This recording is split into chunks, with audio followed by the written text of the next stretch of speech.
Free hit সেগমেন্টে নিশ্চয়ই দর্শকদের কথা হবে। আমি ফ্রি হিট সেগমেন্টের কমেন্ট নিতে গিয়ে ভাবছিলাম যে নিশ্চয়ই ম্যাক্সিমাম কমেন্ট বোধহয় ফুটবল ওয়ার্ল্ড কাপ নিয়েই হবে এবং সেখানেও কিছু প্রশ্ন আছে।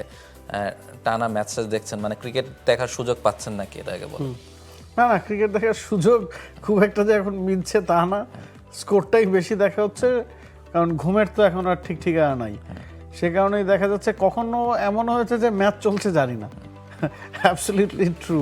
কারণ ফুটবল বিশ্বকাপের সময় এ কারণেই তো আমরা বলছি যে ক্রিকেটাররাও কি আসলে ক্রিকেটটা পুরো খেলতে পারছে ফুটবল নিয়ে ব্যস্ত কিনা। মানে একটা ব্যাপার শুধু বলেন যে মানে আপনি যে দল সাপোর্ট করেন সেই দল কি এখন বিশ্বকাপে টিকে আছে না বাদ পড়ে গেছে? না না, আচ্ছা আচ্ছা, ওকে, কংগ্রাচুলেশনস। প্রথম কমেন্টে যদি যাই, সুমাইয়া ইসলাম সামু তিনি বলছেন যে আসলে ও বিশ্বকাপ নিয়েই বলছেন, এখন বিশ্বকাপ দেখতে কেউ প্র্যাকটিস করে না তাই এমন হয় কিনা। না না, এটা হওয়ার চান্স নাই। দিন শেষে আমাদের এখানে ফুটবলের টাইমিং এবং আমাদের কাজের সাথে যে পার্থক্য, জিম্বাবুয়েতে কিন্তু সেটা না। তো সেক্ষেত্রে আপনি ফুটবল দেখলেও আপনি আপনার কাজটা তো আপনাকে আগে করতে হবে। ধরুন আমাদের কাজ এখন এখানে এসে শো করা, বা আমাদের কাজ ওই ফুটবল বিশ্বকাপ নিয়ে কাজ করা, আমরা সেটা করেই তো অন্য কাজটা করছি।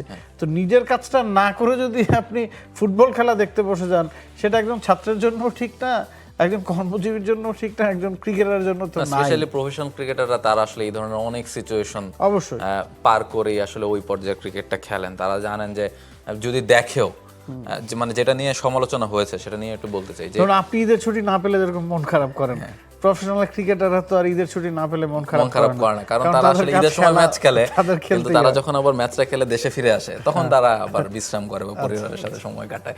তো সেই সুযোগও তাদের আছে। পরের কমেন্টটাতে যদি যাই, মোহাম্মদ শিহাব বলছেন মুস্তাফিজ কি বাংলাদেশের ইতিহাসের সেরা পেসার?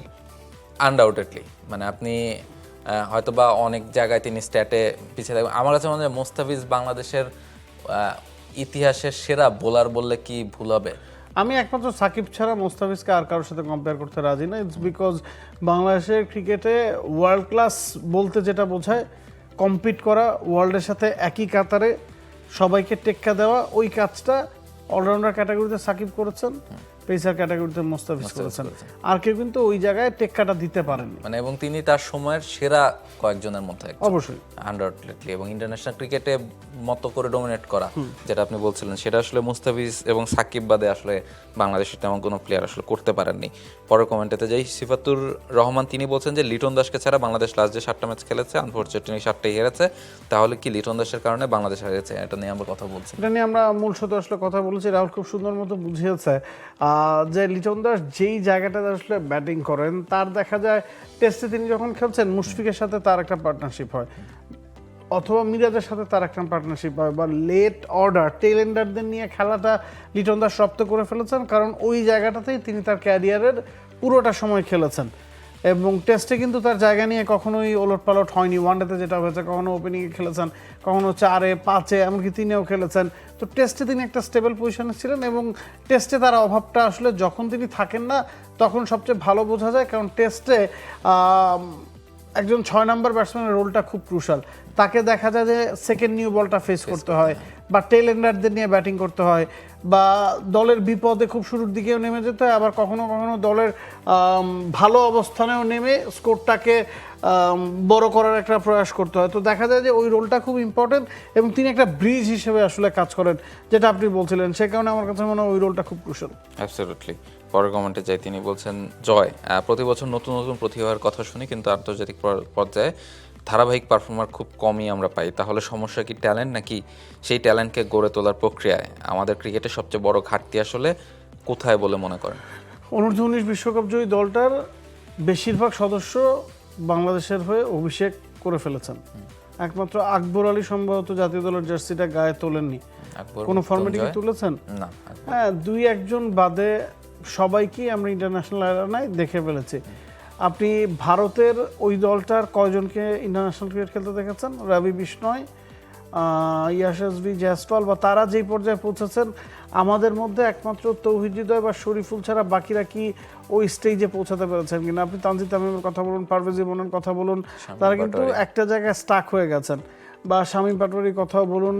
মানে ভারতীয়রা আন্ডার-19 পর্যায় থেকে উঠে এসে দেখা যায় যে প্রতিটা ব্যাচ থেকে 2জন ক্রিকেটার উঠে আসেন যারা টপ লেভেলে টপ পারফরমেন্স করেন, ওই জায়গাটাতে তাদের যেই মানে গ্রোথটা, সেটার সাথে আপনি বাংলাদেশি ক্রিকেটারদের গ্রোথ মেলাতে পারবেন না। দেখা যায় আমরা কোচদের সাথে যখন কথা বলি বা ম্যানেজমেন্টের অনেকের সাথে যখন কথা বলি, তারা বলেন যে অনূর্ধ্ব-19 পর্যায়ের পরে গিয়ে বাংলাদেশের এ দল বা এইচপি ইউনিটে একটা বড় ফারাক থাকে, গ্যাপ থাকে, এবং একজন ক্রিকেটার অনূর্ধ্ব-19 পর্যায় থেকে যখন বেরিয়ে আসেন তখন আসলে ঠিকমতো বুঝে উঠতে পারেন না যে এরপরের স্টেজটা কি, এরপরে তিনি কিভাবে এগোবেন।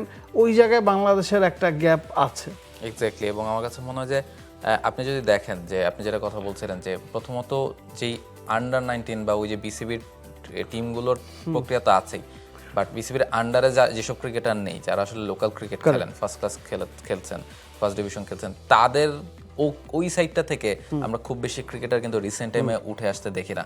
সো ওই জায়গাটাতে একটা বড় গ্যাপ আছে প্লেয়ার খুঁজে বের করার পেছনে। আপনি ওই যে অনূর্ধ্ব-19 বিশ্বকাপ সেখান থেকে ওই লাইনটা কিন্তু খুব বেশি কেউ আসলে উঠে আসছে না। এবং এই কারণে রিসেন্টলি এইচপির একটা নতুন করে চিন্তা করে মোহাম্মদ সালাউদ্দিনকে হেড কোচ করে বাংলাদেশ নতুন করে প্ল্যান করছে। এবং এই জায়গায় দেখেন যে ইন্ডিয়ার কথা আপনি যদি চিন্তা করেন, যিনি আসলে ন্যাশনাল টিমের আশেপাশে আছেন বা ন্যাশনাল টিমে খেলতে পারেন, যাদের বয়স 22, 23, 24, তাদের কিন্তু নানা রকম ফ্যাসিলিটি। এবং শুধু ক্রিকেট না, আমরা এর আগেও দেখেছি বাংলাদেশ হাই পারফরমেন্স স্কোয়াডের ক্যাম্প হয়েছে, সেখানে দেখেছি যে নিজেরা একটু প্র্যাকটিস করেন 30 জনের স্কোয়াড কোচের আন্ডারে, বা 2-1 ম্যাচ খেলেন। আসলে ওই লেভেলের ক্রিকেট খেলা আসার পর তার আসলে ব্যাটিং বোলিংয়ে কত কী বা পরিবর্তনের আছে, বাট আরও যে ইন্টারন্যাশনাল ক্রিকেটের সাথে মানিয়ে নেওয়ার জন্য যেই ধরনের প্রক্রিয়াগুলো প্রয়োজন, সেগুলোর একটা গ্যাপ আমার কাছে মনে হয় যে ক্রিকেটারদের আছে। এটাই বলতে হবে যে আমরা আসলে জাতীয় দল বা স্পটলাইটটা যেই জায়গায়, সেটা নিয়েই খুব বেশি পড়ে থাকি। নিচের দিকে গ্রাসরুট বা পাইপলাইন নিয়ে আমরা খুব বেশি কখনোই ভাবিনি বা কাজ করিনি। সে কারণেই আসলে একটা গ্যাপ আমরা সবসময় অনুভব করি।